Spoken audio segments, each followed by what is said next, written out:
8%. 8% is the number of adults who are actually achieving their goals year over year. When I came across this survey conducted by Scranton University Professor John C. Norcross, I was definitely taken back. That means 92% of people, of adults, are setting goals and forgetting that they set the goals, or just they're simply missing the mark. And if you're watching this video, chances are you have been setting the same goals year over year, and you are trying to find a way to break the cycle. You have made the decision that 2025 is going to be your most accomplished year up to date. But you and I both know that some things need to be done. So let's talk about that. The first thing is we need to improve our language. What do you mean by language, buddy? Well, let me tell you. When you're setting goals, let's rewind back to 2024. You're sitting at your desk, you're staring at a blank sheet of paper, and you have your nice brand new ballpoint pen that you're looking to imprint into your brand new notebook, and you start jotting things down. And typically what that looks like is 2025, I'm going to make more money. I'm going to rake it in.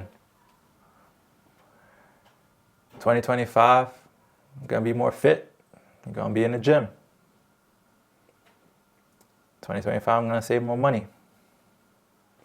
2025, I'm going to read the Bible more.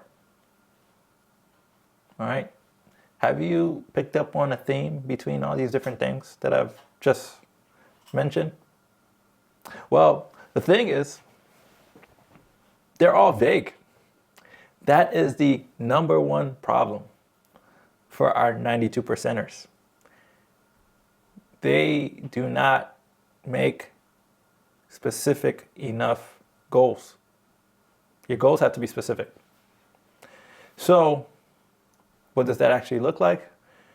Let's start with fitness. 2025, I will be in the gym at least three times a week. By month 3, I will be benching 225. I can track that. 2025, I will use a habit tracker, and I will mark down every single day that I am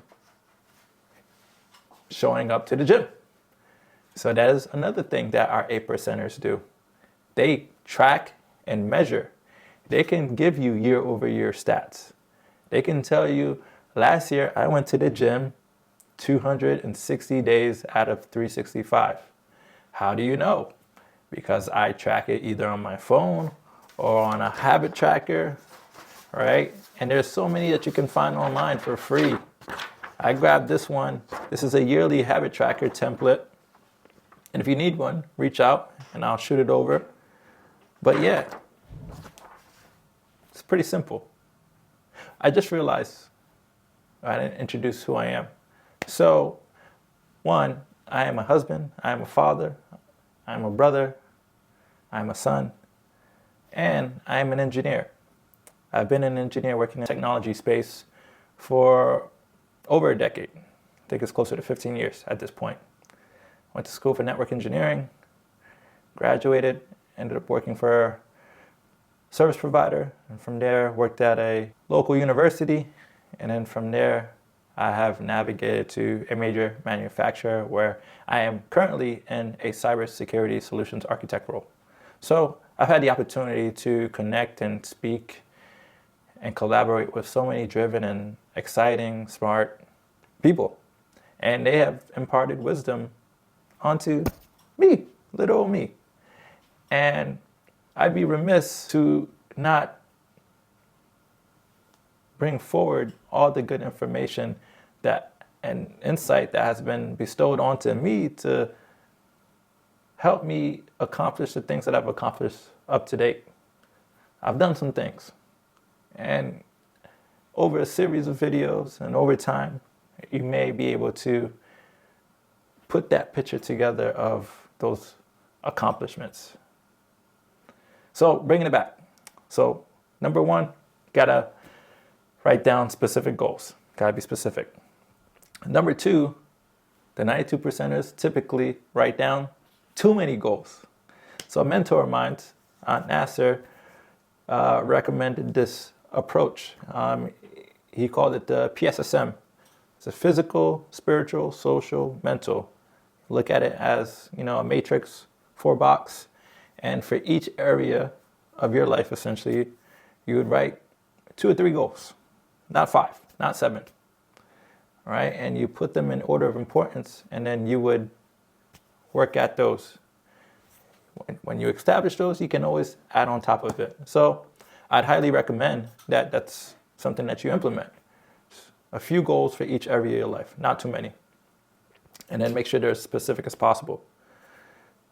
Number 3, this actually was taken out of James Clear's book, Atomic Habits. And he said that we typically don't rise to the level of the goals that we set, but fall to the level of the systems that support the goals that we set. So what does that mean? It means that you have to set yourself up to win. You got to give your habits, your goals, the alley, So what does that actually look like? Well, you would need to, let's use diet as an example. You want to live a healthier life and you want to eat right. That starts at the grocery store, which means when you're at the grocery store, you're buying apples, you're buying fruits, right? Staying away from the chips, all the junk food, right? Because when you're trying to establish habits, if you're now in a moment of weakness, right, because you've been going so hard and now you're having those cravings because you typically and historically have served those cravings, and now if in your house you have chips or, frozen pizza, all these different things that are accessible, chances are in your moment of weakness, you're gonna fall. You're going to thrash your face with Cheetos, cheese pizza, and it's not going to be good. You're not going to feel good after. You might feel good during, but you're not going to feel good after. And that's what our 8 percenters do. They set themselves up for success by making sure that the things that you're trying to do, that their environment and atmosphere actually supports that. So that's what you need to do. If for you, drinking is a vice, then you need to grab your bottles and bring them to the wood. Bring them out, put them outside, put them near the trash, put them far. It's cold right now. In our area, it's like 7 degrees right now. So, yeah, if I went and grabbed, Maker's Mark and place it outside, the chances of me going out to go get it, slim to none. This is what you have to do. Another piece that you can implement to increase your chances of making 2025 your most accomplished year is habit stacking. This is actually something that I've been doing, and it's serving me currently. And habit stacking is pairing 2 habits that don't really clash, but can support each other so that you can keep them going. So for me, I'm working towards some certifications right now. So, right, you got books that are 600-700 pages, and they're technical material. It can get pretty dry, I'm not gonna lie. And in times where I'm going through certain concepts, there's times where, depending what time it is, I can start feeling just a little tired getting through the pages. It's still Instagram algorithms. I feel like I have to relearn the whole reading process and just building that habit, right? So what I had to do, whenever I felt like I was getting tired and I knew I had to get through X amount of pages, I would grab my book and go to the treadmill, place it on a treadmill, and then read and walk. I wouldn't have the treadmill on super fast speed, just on a basic, slow tempo, easy tempo walk. And now I'm moving and reading at the same time. So 2 goals that I'm hitting at the same time. And it's great. So I would certainly recommend that you think about 2 habits that you could potentially pair. Not all habits work well together, so you have to kind of, play with it to see what makes sense. But I just gave you an example of one that works really well. Another one I can suggest, or one I've tried, I really enjoy doing calisthenics, right? So pull-ups, dips, push-ups, those type of workouts. And what I've done is I've purchased the Fit Home gym system. So if you're looking for something like that, something for in the house where you can do specific exercises around the whole calisthenic method and approach, that's what I would recommend, the Fit Home gym. And I have it here in my office, actually, right here. And what I'll typically do if I'm listening to, some learning concepts or some new material, I'll play it, I'll have the video going, and then I'll do some pull-ups, dips, push-ups, and pretty much do that in between breaks. If I feel like I'm getting a little tired or my mind's starting to wander, then I'll just go do a quick set as a reset to get me going again, and then I'll sit right in front of the material. So this is what's worked for me. Only one way to find out, right, if it's going to work for you is to actually try it. It really comes down to discipline. Discipline is the foundation or the keystone element that makes the 8%ers 8%ers and the 92%ers 92%ers. Either you have it and you're working to develop it, or you're not, and you're always just reacting to whatever life has to give you. We all know that there's a series of challenges and things that happen around us, to us, sometimes for us, most of the time maybe for us, right? If you're looking, depending on mindset is everything. And it's important for you to have discipline, to continue to show up, to make boring the new trend. Because when things are boring, that means they're predictable. If they're predictable, that means chances are, you're going to hit the 8% mark. Chances are there's a level of confidence associated, right? Less anxiety because it's predictable. You want to be predictable. Yeah, I think movies back in the days, that, there was this negative perception and, this emotion attached to predictable. But when we have, being in a season where we have so much going on at the same time, predictable actually feels pretty nice. So I hope you found this to be helpful and informative. I certainly look forward to presenting and coming out with more videos. This is the first one.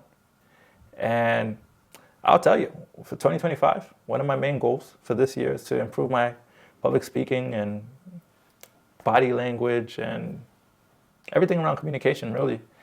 And this is my step. I'm not really comfortable sitting in front of the camera, but I'm willing to show up and just hit record because it's important to me to be able to properly communicate the good things that are happening, not just for me, but those connected to me. And ideally, if I can illustrate it and tell the story the right way, you'll be able to apply it into your life and create the same level of, joy, happiness, gratitude. And hopefully this means for you that, next year around this time, you're also hitting the record button so that you can share your story, because we all have gifts. We all have something that we can share that will make this world a better place, right? It's all about being the example you want to see. And for me, I want to see more people win. I want to see more people show up as their most authentic self. And the only way to do that is to encourage it, is to show up as your most authentic self. So let's learn together. Let's thrive together. Let's fail together, but with all of that going on, let's just move forward. Let's do, let's be. And over time, being in the 8%, being accomplished, feeling great, feeling confident, and just all those positive emotions will be inevitable. Thank you.